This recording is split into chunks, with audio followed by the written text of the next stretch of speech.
அனைவருக்கும் வணக்கம். சிறு கதைகளுடன் நான் நிவாஸ். இன்றைக்கி நம்ம பேச இருக்கிற கதை கதவு. இந்த கதையின் ஆசிரியர் திரு கி ராஜநாராயணன். கதை இப்படி ஆரம்பிக்குது. கதவு ஆட்டம் ஆரம்பமாகியது. சின்ன பசங்க கொஞ்சம் பேர் சேர்ந்து கதவை ஆட்ட, மீதி பேர் அதில் கதவுல ஏறி நிற்கிறாங்க. அடுத்ததாக கதவை தள்ளினவங்க ஏறிக்கிறாங்க, ஏறினவங்க தள்ளுறாங்க. இப்படியே பஸ் விளையாட்டு தொடருது. இதில் டிக்கெட் கொடுக்கறது சீனிவாசன். அந்த வீட்டு பையன். அவன் இல்லாமல் அந்த வீட்டில் அவனோட அக்கா லட்சுமி, அப்புறம் ஒரு கை குழந்தை இருக்குது. அவங்க ஒரு கார வீடு, கொஞ்சம் ஏழ்மையான குடும்பம் தான்.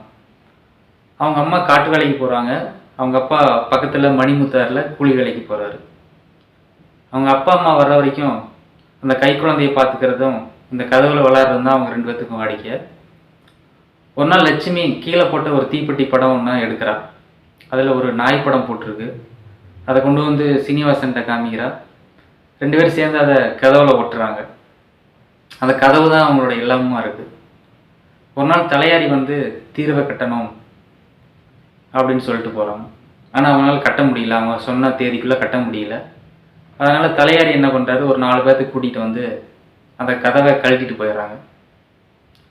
அந்த கதவை கழட்டிட்டு போகிற சமயம் பார்த்து அந்த கை குழந்தைக்கு வேற ரொம்ப கடுமையான காய்ச்சலாக இருக்குது. அவங்க அம்மா வந்தோன்னே சொல்கிறாங்க, சீனிவாசனும் லட்சுமியும் சேர்ந்து சொல்கிறாங்க, இந்த மாதிரி கதவை கழட்டிட்டு போயிட்டாங்க அப்படின்னு. அவங்க அம்மா குழந்தை முன்னாடி அழக்கூடாதுன்னு அடக்கி வச்சாலும் அவங்களால முடியல. பலமாக அழறாங்க. அவங்க அழுகிறத பார்த்தோன்னே இந்த சிறுவர்களும் சேர்ந்து அழறாங்க.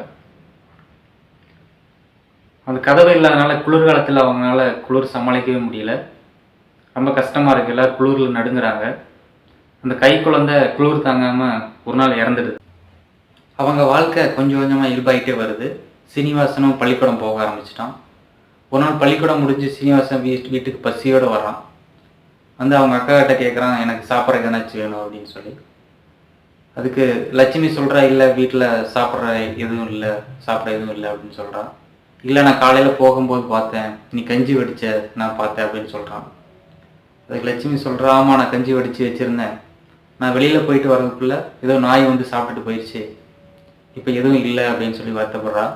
நம்ம வீட்டில் தான் கதவு இல்லையே, அதனால தான் இப்படியெல்லாம் நடக்குதுன்னு சொல்லி ஏக்கமாக இருக்கு.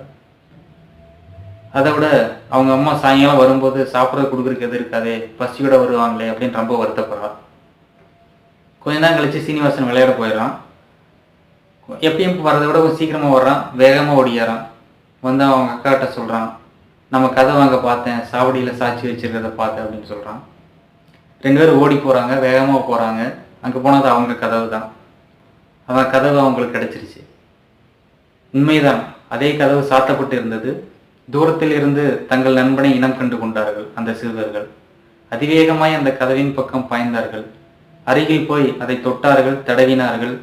அதில் பற்றியிருந்த கரையான் மண்ணை லட்சுமி தன் பாவாடையால் துடைத்தாள். கண்களில் இருந்து கண்ணீர் வழிந்தோடியது. சீனிவாசன் லட்சுமியை பார்த்து சிரித்தான்.